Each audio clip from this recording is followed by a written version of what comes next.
Thank you, Andrea. Good evening, everyone. I'm Aditi Sarkar, ASCLS's Developing Professional Chair, and I welcome you to our Ask Me Anything panel discussion on post-MLS degree career options and advancements.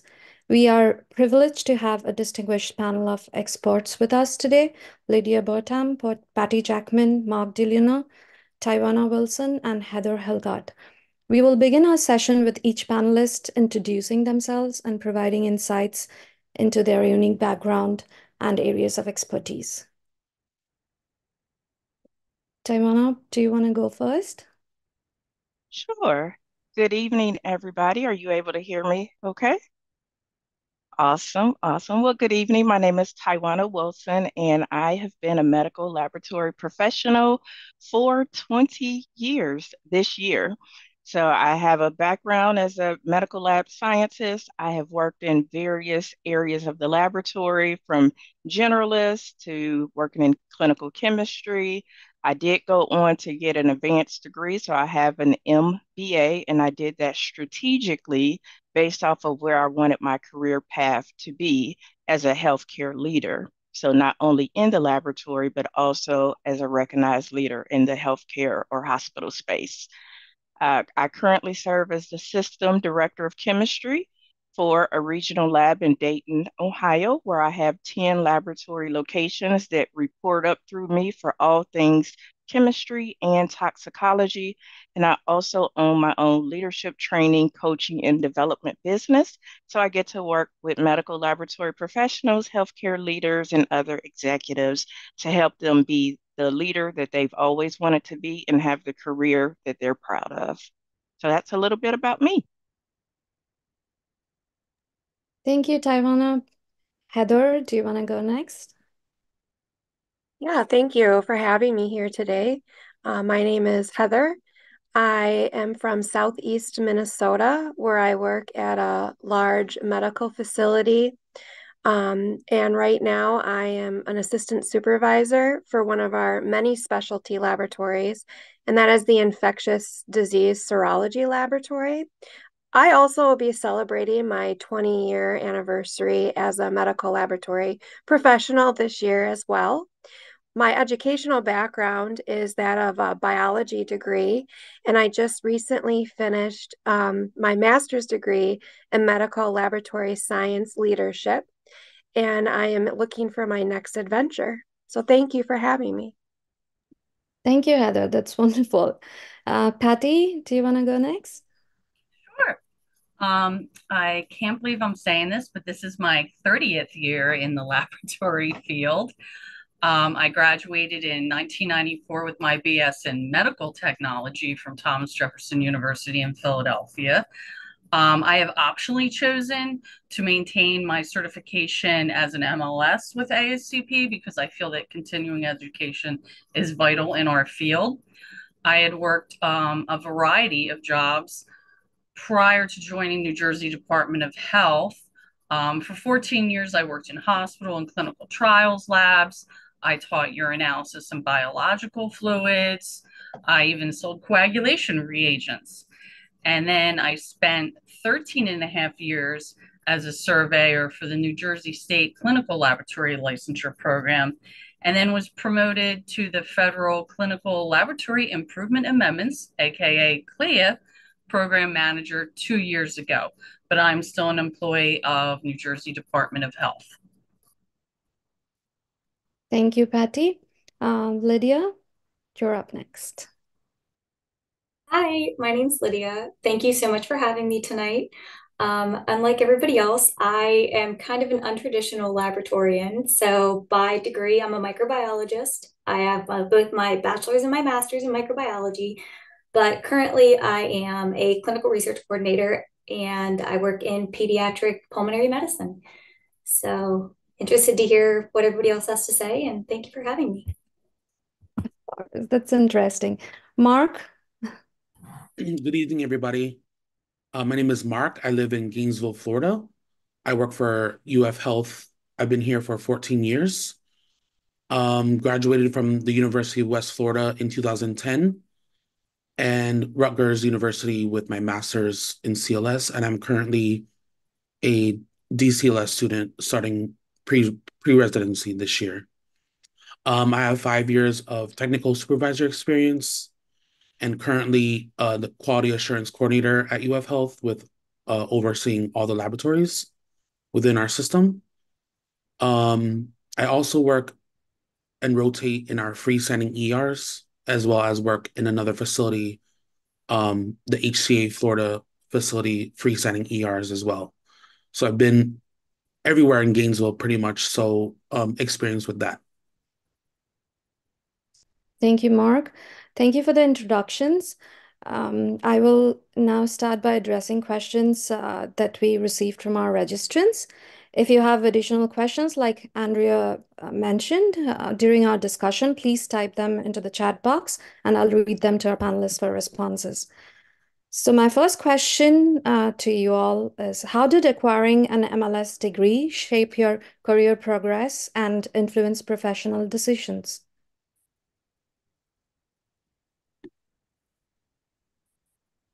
Mark, do you want to go? Yes. So receiving my MLS degree, I initially wanted to do pre-med and go into medical school, but I'm so glad I have the MLS degree and worked in a clinical laboratory in a huge teaching hospital to gain hospital experience, like knowing the background of physician ordering, the different types of floors, the problems that you deal with on a daily basis. I feel like going into med school at like 21, 22 years old, you wouldn't know and have that background. So now that I'm in my 14th year in the lab, you kind of know how the hospital works and the back end of everything, like the billing and all that stuff that you still need to know as a, laboratorian, but also as a medical professional. So I'm really glad to have this experience with the laboratory after I graduated undergrad.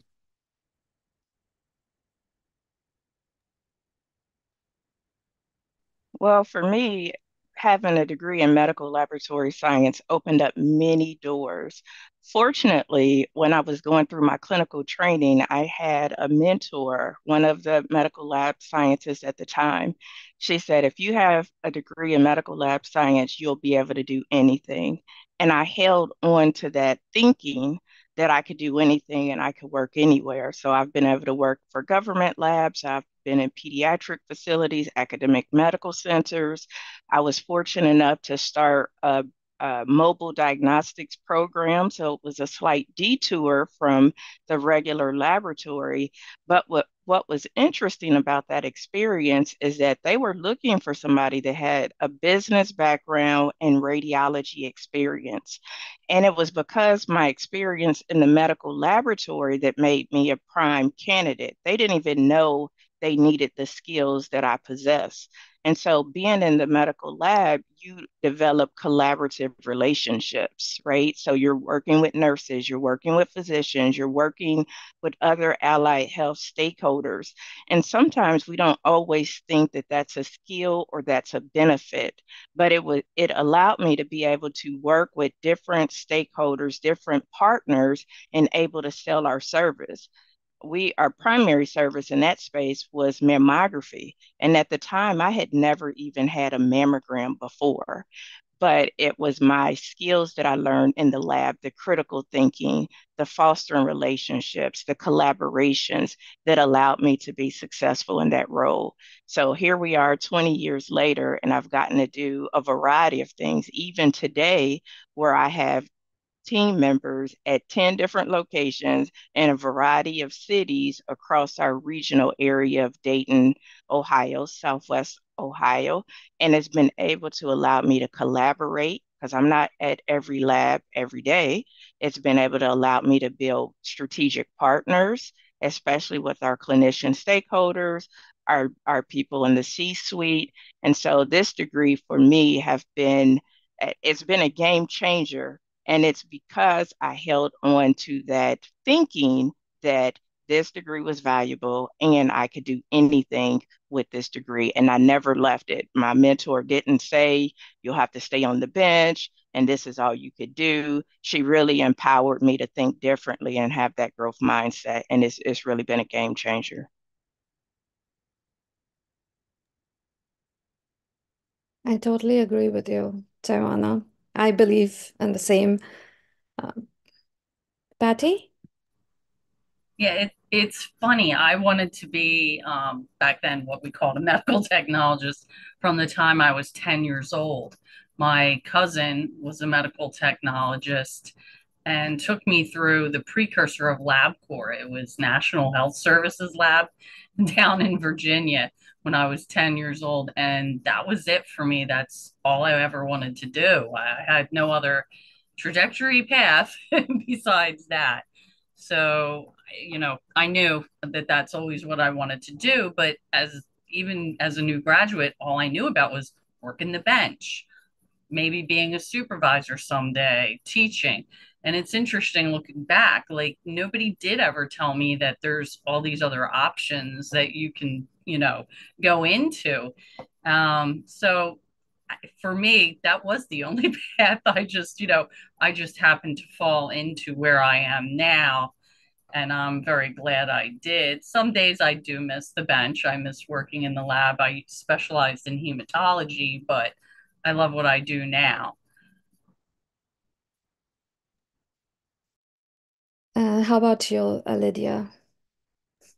Yeah, so kind of like I said, I've never worked in the traditional clinical lab space, but like I said, microbiologist by trade. So I've done research and things for a few years. I also completed the Masters of Medical Laboratory Science Leadership, just like Heather. And so with that, I was in a research lab up until last year.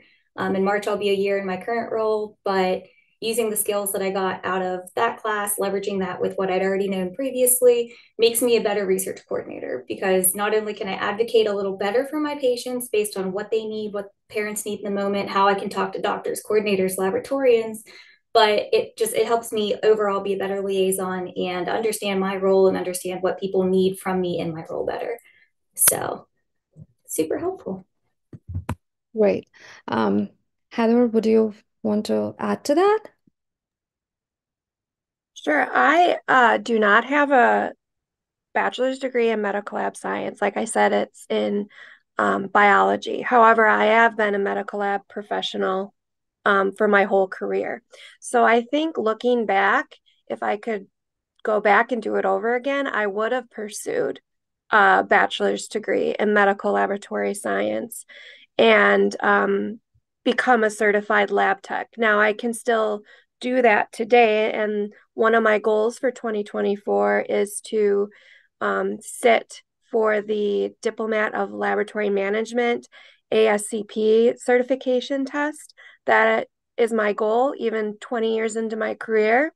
But when I speak to new professionals in medical laboratory science or students that come along, I talk to them about the importance of getting that MLT or MLS degree and what I've learned from it. Why going back I would do it all over again, or how I would do it differently, I would say, and some of the opportunities that come with that. Now, I live and work in the state of Minnesota. We do not require to be certified as have a certification to work in the state or for our employer.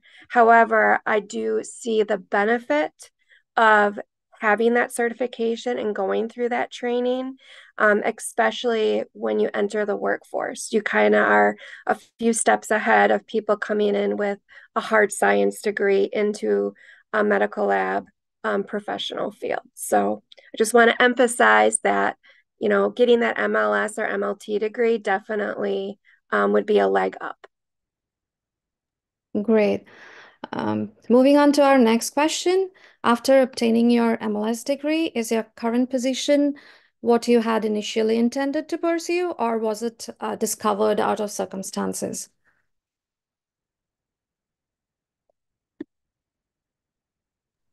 I'll go. It's really funny. Like I said, I only knew about being on the bench and being a supervisor, maybe teaching. And I totally fell into this by chance because my mother-in-law worked for the federal government and for New Jersey State for many years and kind of kept steering me in that direction, saying, it's just a good path to go down, work for the state. The benefits are so good, the pension.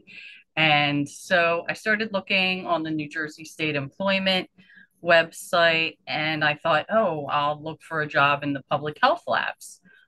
We do employ medical lab scientists there. And I happened to see a surveyor position, and I had worked at a lab, obviously in New Jersey, which had a state inspection a few years prior. And I was like, oh, wow, I kind of forgot about that. I mean, I knew there were CAP inspectors, COLA, Joint Commission, but I didn't think, and even CLIA, which now I'm the program manager of, but yeah, I didn't think about New Jersey State. So there happened to be a position. I applied and I started in May 2008.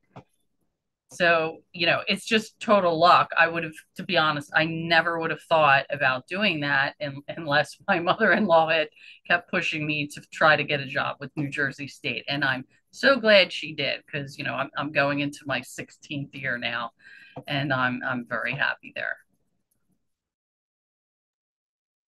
Mark, would you Yes, want to? I'll go. Yeah.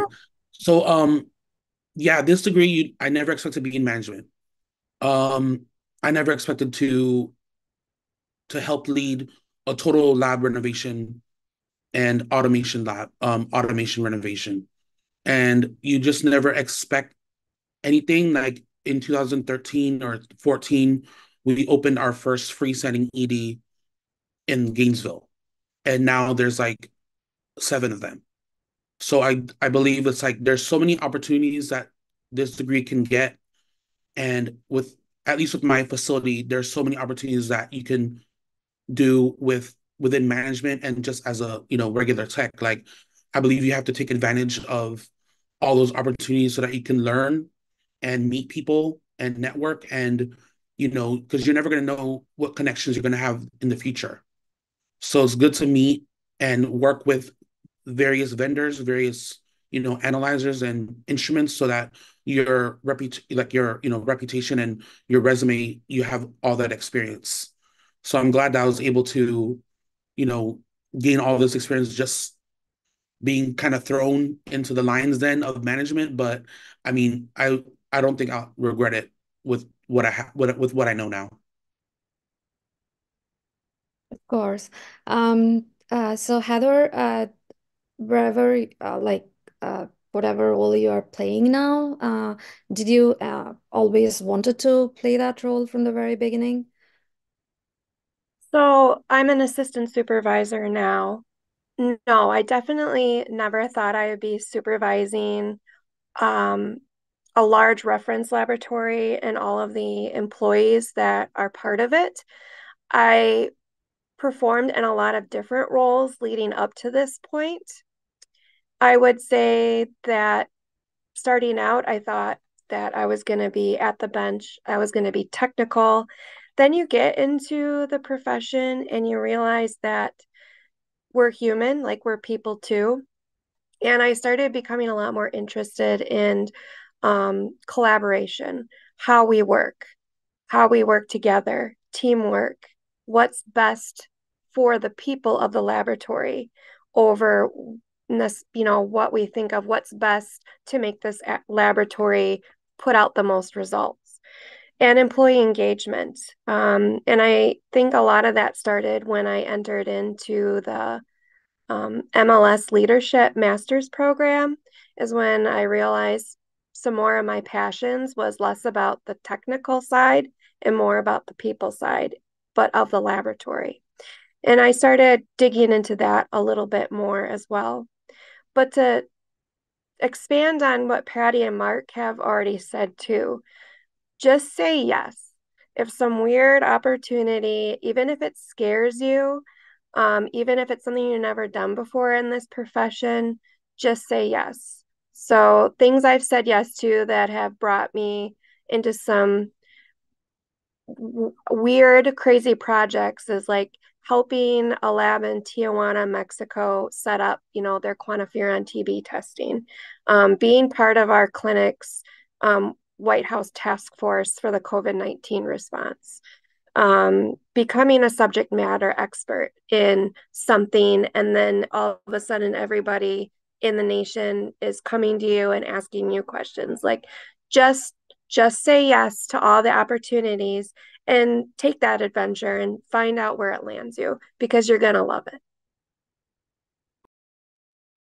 That's awesome. Lydia?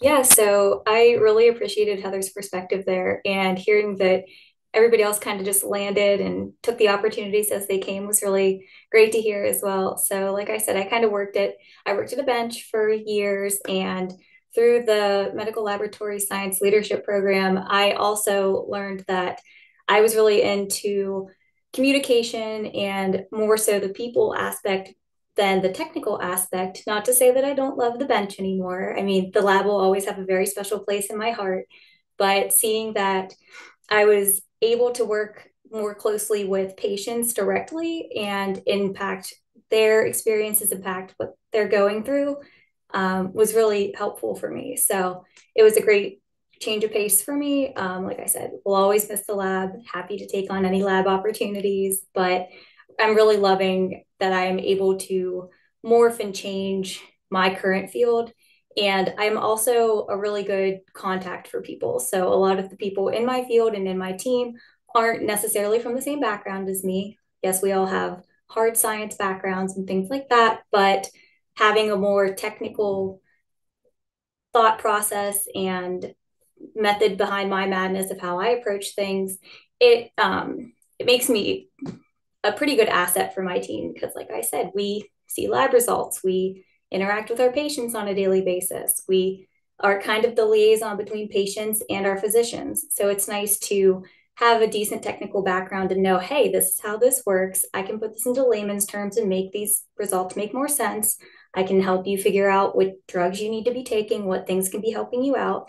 And it's very nice. So having the technical background, but yet also having the communication and just outgoing people skills is very helpful in my role. So did I expect to be in this role? No. Quite honestly, I wanted to be a dinosaur when I grew up, but I found out very quickly that was not possible. So then I realized I like science and just kind of ran with it. So I'm very excited to see where this role and potential future roles take me. And I also agree with the just say yes, just try something out. You never know, you might love it. So working on the bench helped you all identify your passions, I guess, right? Definitely. I realized I am more of a people person than I thought I was. So as much as I like my plates and my microbes, I like people a lot too. Awesome. Sorry, moving on to our third question. What challenges and opportunities have you encountered on your very varied professional journey?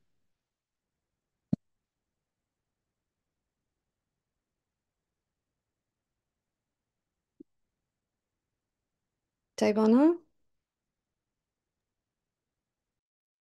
That's a great question. It's actually kind of a loaded question as well. What challenges or opportunities? Well, there could be quite a lot of challenges that I've had.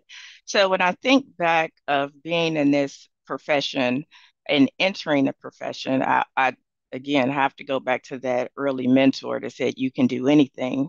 Because when I entered the profession, there was this kind of a thinking that you have to pay your dues, you have to work on the off shifts, third shift, second shift, work your way up. That could be work your way up to a lead tech and maybe a supervisor. Maybe you'll get to a manager. And so overcoming that thinking at the time. So the managers that had been in the field at that time when I had entered had been in the field for at least 20 years or more.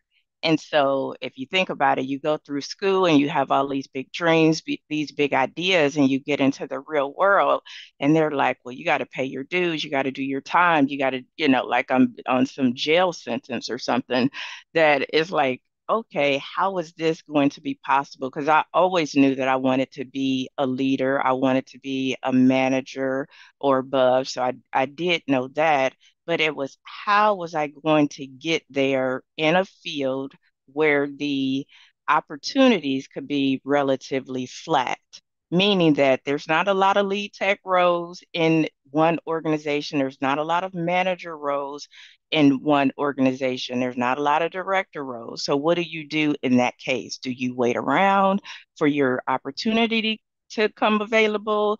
Do you go to different organizations and take risk that that's the right move at that right time? So for me, early on, the challenge was, well, how do I get off of third shift? How do I get on another shift to get these opportunities to get in front of people that can help me navigate my career? How do I get to a first shift? How do I get to a lead tech role? So I think, taking those calculated risks, but those risks could come with some failures along the way. That's a challenge, right? Because as lab people, we are more perfectionists, right? By nature of our job, we have to do things perfectly. But when it comes to your career, it's not a perfect one-way road to the other side.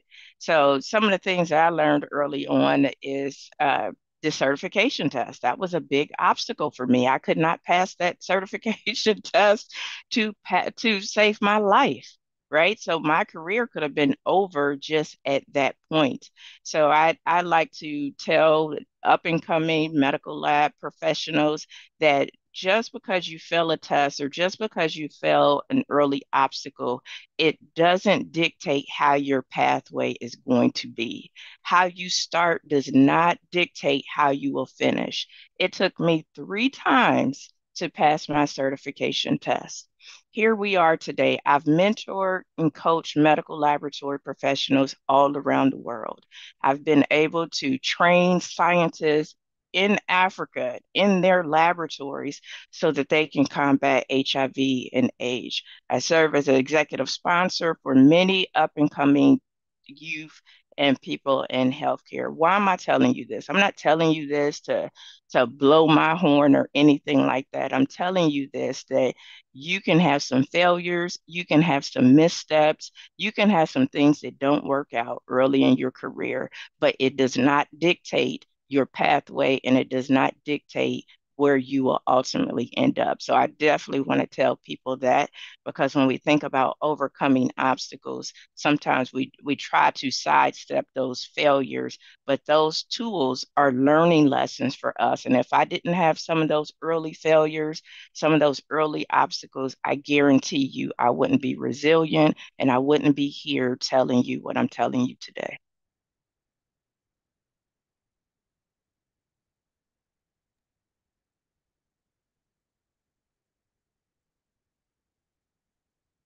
How about Heather and Lydia? Do you, um, since you are not from the conventional, um, you do not have the conventional MLS degree, bachelor's, what are the various challenges you faced and the opportunities you had? I was just thinking mic drop. Like, I don't want to go after that because she said it perfectly. And really nothing to add other than make the mistakes and learn from them. And that's what I tell students that rotate through our labs and new employees, that there isn't any mistake you're going to make that I haven't already made, probably more than once. And we're going to learn from them sometimes together, because maybe it's a new mistake that I have never seen before myself or somebody else make. So don't be afraid of it. It's only going to make you stronger. It's only going to make you learn more. Yeah, and kind of piggybacking off of that. So I've been told from an early age on to never stop learning and never stop asking questions. So there are no stupid questions, there are no wrong answers. If you mess something up, as long as you're open, optimistic, and you say something about it and you're very transparent about it, anything can be fixed, everything can be fine. And something else that's kind of important, especially in our field with how broad of things the opportunities we have, the broad things that we can do, is don't be afraid to explore your options. So you aren't necessarily stuck in whatever role you're currently in or a role that you choose because it seems like it fits in the moment. It may not always fit for you. So be flexible, be honest with yourself, and explore other options if need be. You never know where you're going to land, and the other opportunities can be pretty great.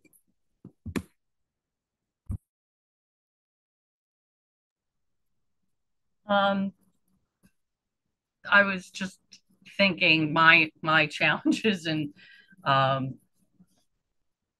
so different, and my blessings. I like to call them blessings because looking back, prior to coming to New Jersey Department of Health, the opportunities I had were in so many different varied areas that they gave me great experience, in my current role. My favorite one, though, is I started a clinical trials lab from scratch. And honestly, like learning really how to do all the instrument validations was just the most beneficial experience I think I had, because it's quite honestly the biggest issue we see on lab inspections is instrument validations and verifications not being done correctly. Um, and I still think that my biggest challenge in my career so far, believe it or not, was just 2 years ago, moving from the New Jersey State Lab Licensure Program over to CLIA. And it was because I had to learn all their internal procedures and database, which are completely different. But while being the supervisor of, several staff and then overseeing over, believe it or not, there's over 8,400 labs in New Jersey. And, that was very scary because, quite honestly, I had 1 day of training by the prior supervisor who abruptly left. And she's like, here you go. And I did 20 pages of notes in 1 day. And I thought, you've just got to figure this out. And I'm not going to lie, 2 years later, I'm still figuring some things out. But, right, you've just got to say yes, just like you all said. It's like, you got to get over the fear. It's the only way to explain it. I mean, I still feel silly at times that there's things I don't know, because I wasn't a surveyor with CLIA specifically before I became the program manager. But, you're learning every day throughout your career, even when you're in a position for 5, 10 years, things change and you just have to learn and grow with them. And you can't have that fear, you got to learn to roll with it. So that was my biggest challenge.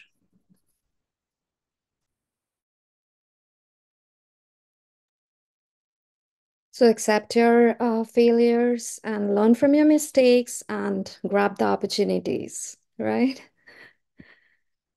What do you believe is the value of continuing advanced education for laboratory professionals like masters or DCLS?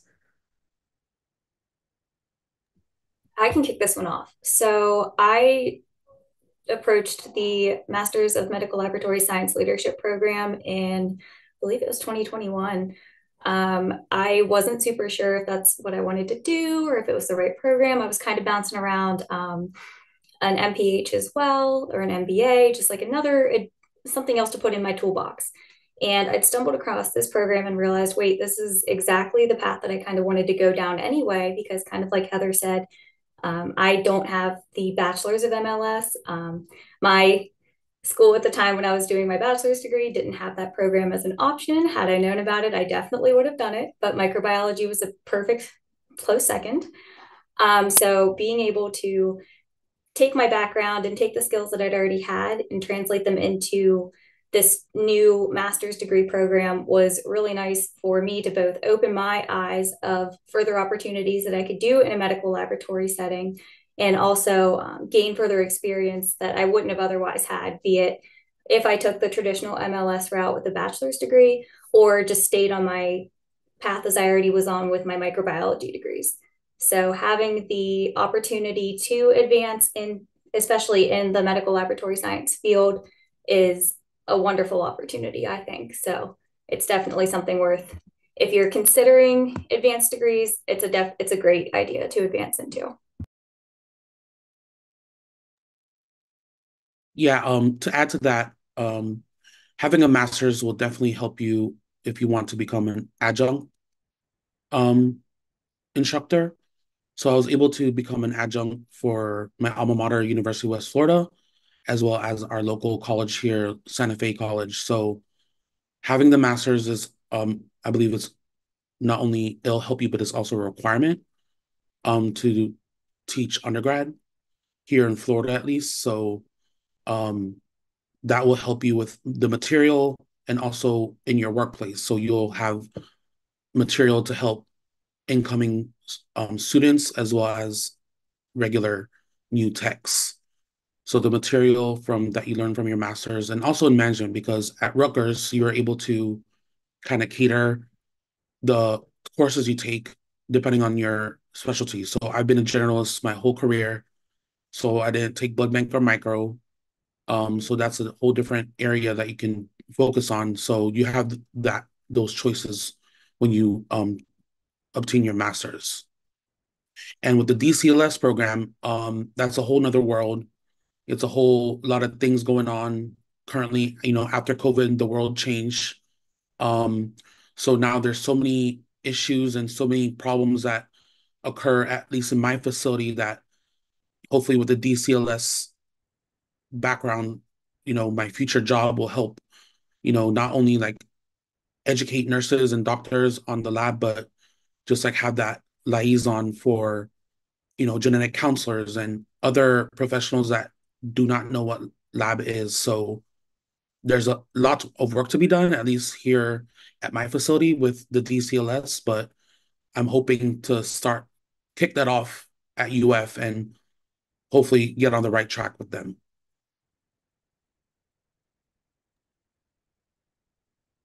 So I agree. I definitely think having an advanced degree is important.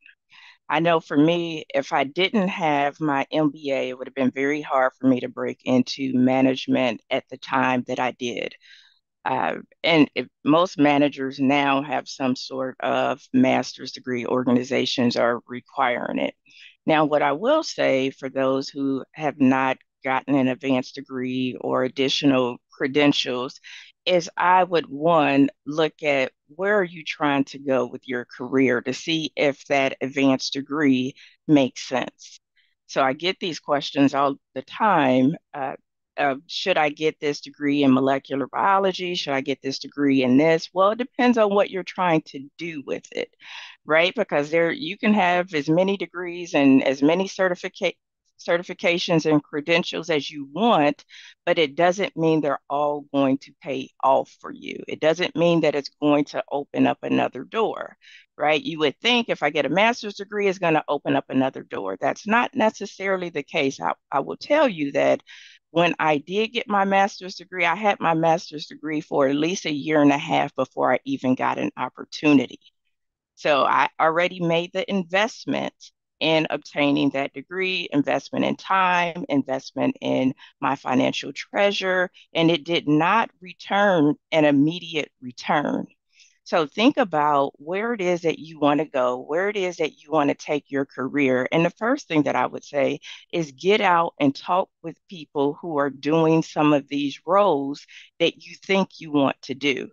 While everybody's pathway and career trajectory may look different and their background could look different, you can get a sense of what skills may be necessary, what degrees could be helpful, what certifications before you go down that path and get a degree that may or may not pay off for you.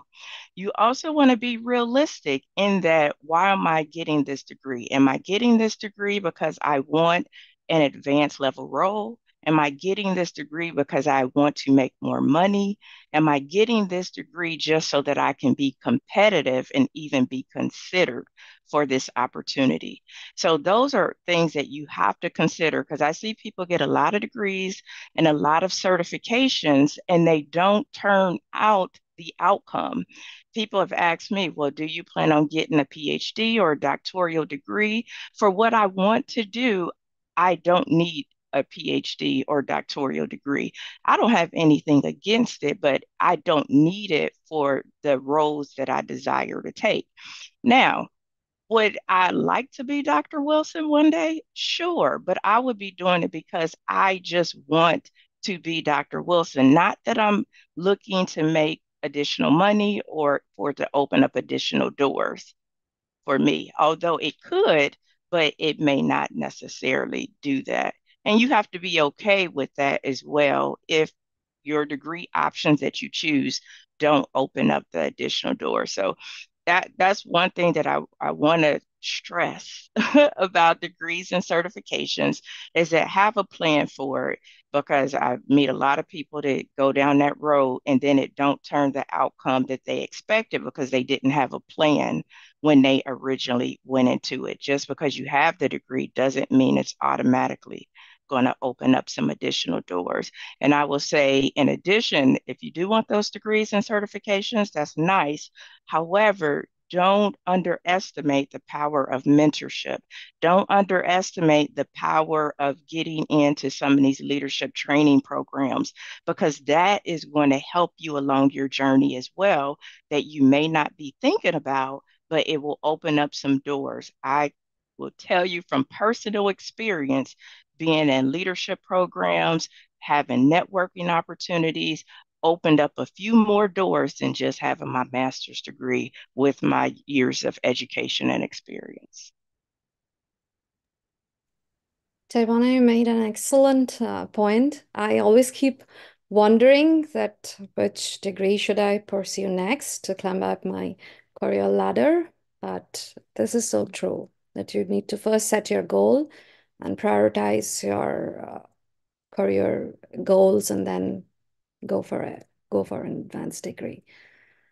Yeah, I read this book and I encourage any of my new leaders to read it. I think it's very helpful. It's called Strategize to Win by Carla Harris. And I absolutely love that book because she gives you an exercise in that book. And basically she says, think about where you want to go in your career and start talking with people who are in that role.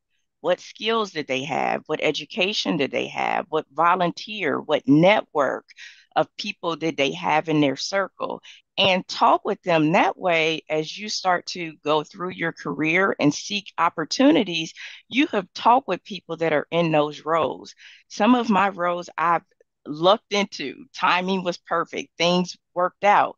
But I didn't do that exercise necessarily of actually talking with somebody in certain roles because then I would have found out certain roles were not for me.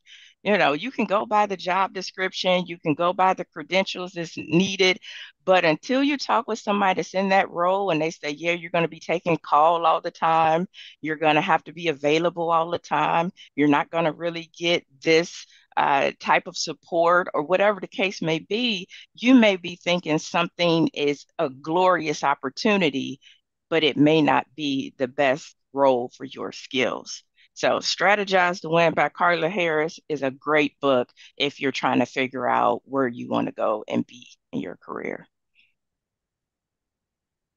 Thank you, Tywauna.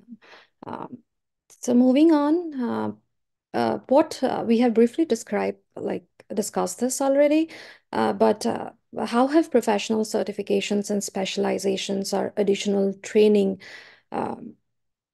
affected your career advancements?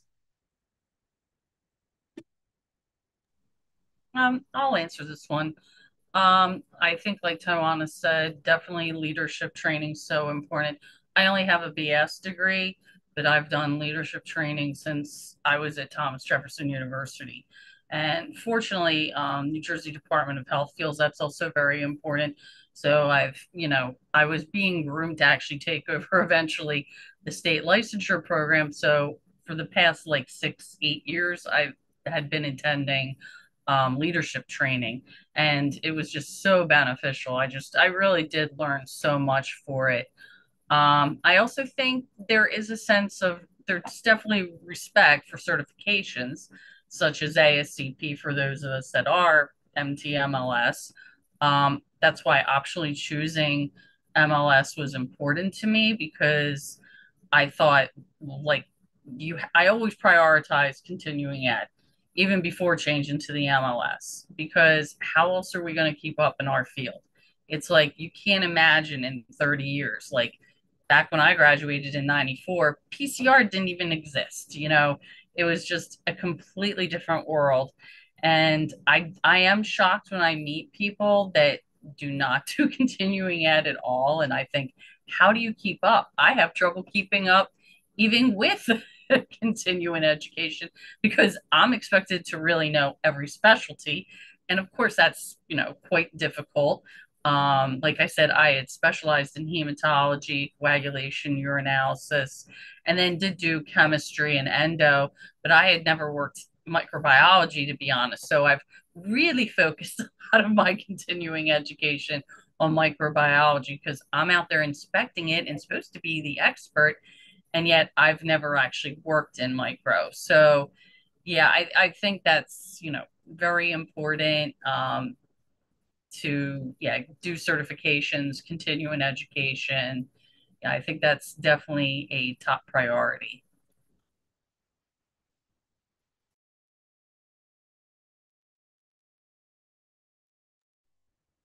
Mark, do you want to add to that?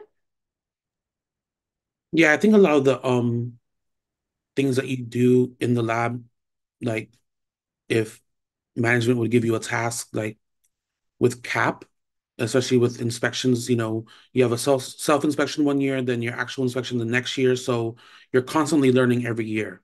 So the learning never stops. There's standards that change all the time, or there's new standards that are added.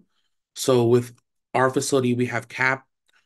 For our laboratory, we have Joint Commission for our um, hospital. We have, you know, the state that comes to our other facility for the waste inspection. So there's all these different, the learning never stops. So if you're new in leadership, if you're a new tech, just grab those opportunities that you can help with management, that, you want to do a checklist, you want to help with those type of things, that you're going to learn why we do these things, why we perform these tasks in the laboratory, because you're going to have that exposure to our standards.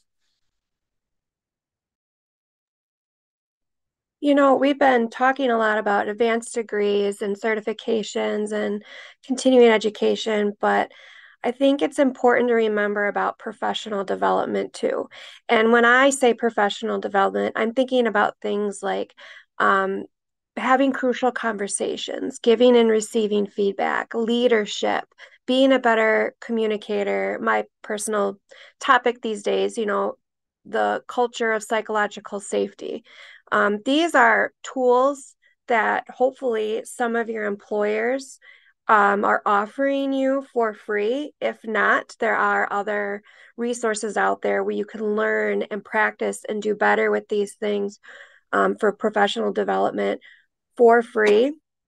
And put those in your toolbox, because no matter where you're headed, those are things that are going to help you in every avenue that you go down. No matter where you land, professional development resources are going to be applicable in that job and in your job that you're in today.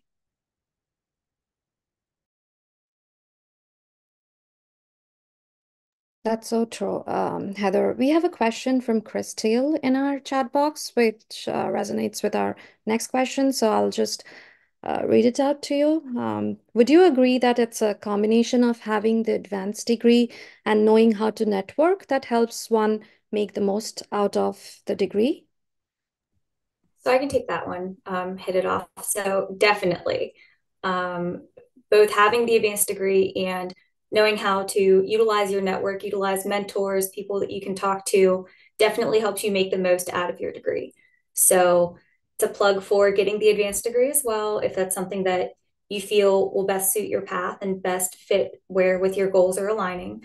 In the program that I was in specifically, I learned how to network, how to be a better communicator, how to be a better leader, how to try to bridge the gaps that are currently missing in our systems. So using those newfound skills, putting those in my toolbox with my other skills and gaining insight from other people from other backgrounds in that program was incredibly helpful for me to shape both my future goals, where I want to end up, and how I can use them to better optimize my current field. So I think that being able to have your network, build your network, and also utilize the skills and things that you learn with an advanced degree definitely helps you make the most out of getting the degree, utilizing your resources, and bettering yourself as a professional. Thank you, Lydia. Communication is the key, right?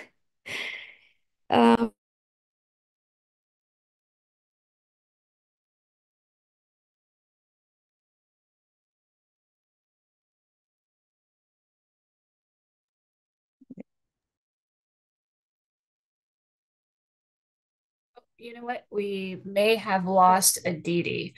So I think we'll go to that second question in the chat. What are some careers within healthcare technology and laboratory information systems that an MLS could go into, and how does someone break into the field? I can understand, or I can answer that. So I've had several coworkers in the MLS benches, MLS medtechs. They just applied. At least at UF Health, they have the opportunity. They applied, and now they're working for IT. They're working from home.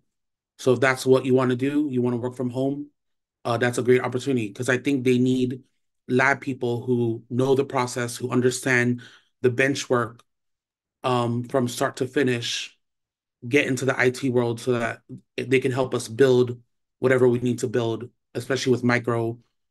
And there's one from Rocky Point, the AP side, the anatomic pathology side, that have branched out into the IT world.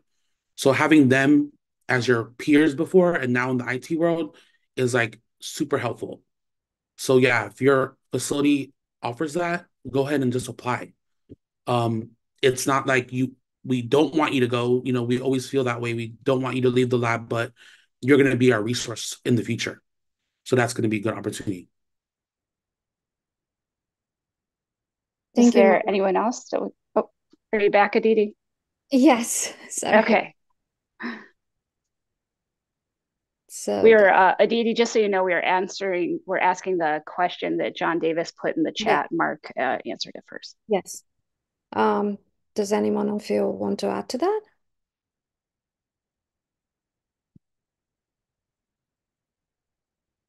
Okay, moving on to our next question in the chat. For those with a terminal degree, what career options are available? How can that terminal degree be combined with MLS credentials to be more beneficial?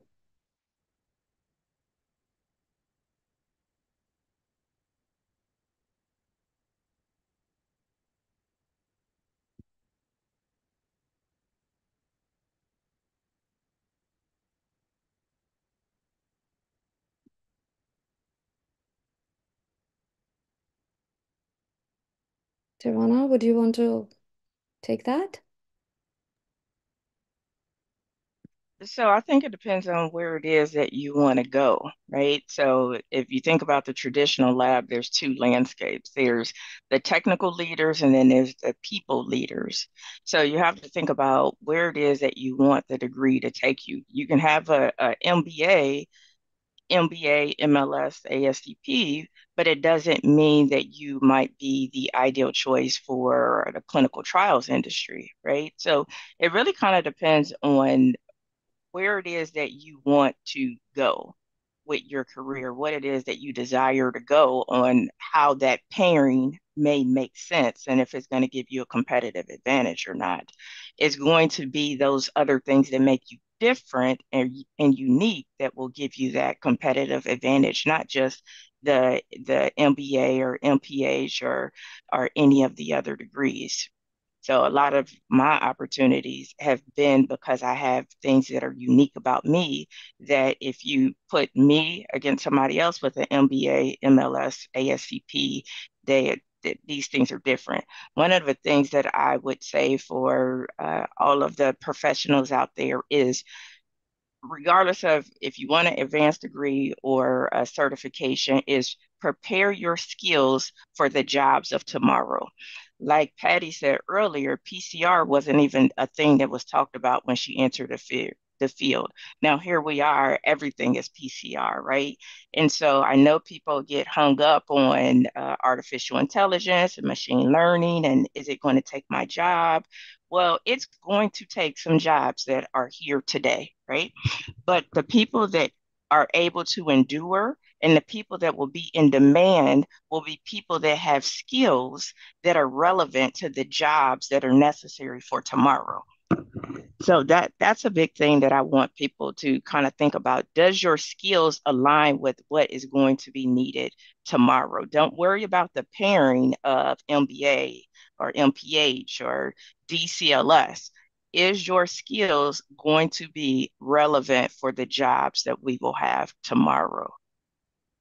So And focus on then, the skills, right? yeah, so that's what I would say. And I know Marisa, sorry if I'm messing up your name, has a question here in the chat. Uh, would you say it's more important to be a generalist or specialist starting out as an MLT, MLS? Well, it depends. I think I started off as a generalist because I wanted to figure out what area that I liked.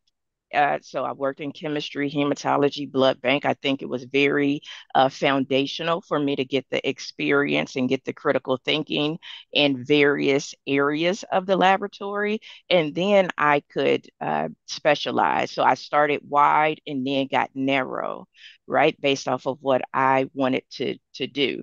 So if your question is, should you be a specialist? I would think about what it is that you enjoy. You start to get into your zone of genius when you bring in your experience plus your passion plus your skill set. So if your skill set is not in alignment with being a specialist, but you are more of a generalist player and you play well in various areas, then that's where you go. That's where you start to shine. If your area of zone of genius is coagulation or hematology, and you the best differ out there, and you are the one that trains all of the new people, go narrow, specialize. But you got to figure out where it is that you can shine and where your zone of genius is. Thank you.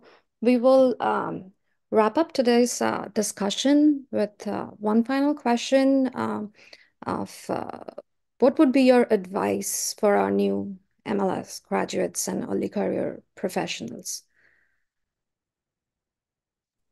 I'll go first. One, playing off what we just discussed, is you've got to be adaptable. It's just so critical because everything's always going to be changing. So, right, you need those skills, just like Tywauna said, but you've got to be willing to be adaptable. Another big point I'd like to make is networking, networking, networking. It's just so critical. So many people join ASCLS as a student and then they leave as soon as they graduate. When you stay in this network and it's just so good. You go to live events, you talk to other people. Sometimes you find a new job, you learn about new opportunities, and it's just, I can't express how important it is. People tend to just today, they go, they get a job, and that's where they stay, and they never talk to anyone else. It's like we all say, why do the nurses succeed, and it's because they band together and they talk all the time. And I think that's where we're so lacking. Looking back at my last 30 years in this field, I really think it's so important, stay involved and network with your peers. You just learn so much. It's so invaluable. That's my key point.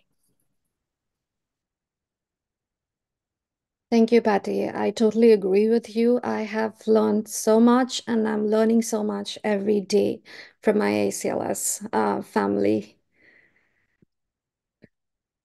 So we bring our panel discussion to a close. I want to express my sincere appreciation to each of our panelists for their invaluable perspectives shared today. And I believe it has undoubtedly provided our audience with a deeper understanding of our field's diverse career paths and advancements. I also thank our audience for joining us tonight. I wish you all the best in your future endeavors. Thank you. Have a great night. Good night, everybody. Good night, everyone.